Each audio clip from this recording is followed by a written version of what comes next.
Well, I mean, it goes without saying that any exposure is great exposure.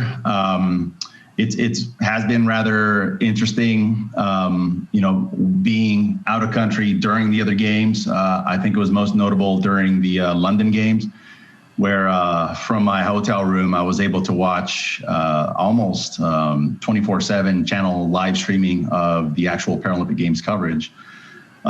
Which my being a participant of those games and an adaptive athlete myself was just ridiculously inspiring. I remember I was called to tears on a couple of times during some of the track and field events, just so, I don't know, inspiring. It's weird, not trying to in any way say that, one athlete versus another athletes or the Olympic versus the Paralympics.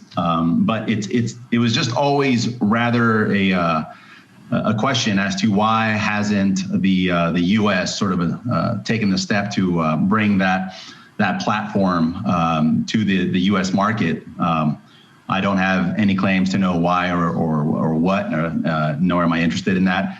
Really, what I'm just more excited about is the fact that it has now taken place. Those steps are being implemented, and I'm just really sort of excited to see how this could help the movement, because as athletes here in the U.S., and I know this pertains to both the Olympic and the Paralympic side, having a living and a decent living as an athlete is a very difficult thing to achieve outside of sponsorships. But in order to get to the sponsorship levels, you have to basically be a world champion or some sort of medalist, and to jump that gap from just up and coming to that world champion or sponsored athlete's title, there's a big crevice there, that chasm that is just hard, that most of the attrition that would happen, I would imagine, it happens in that space. And so having the exposure of the Paralympic Games, I think will only help sport in general for both sides.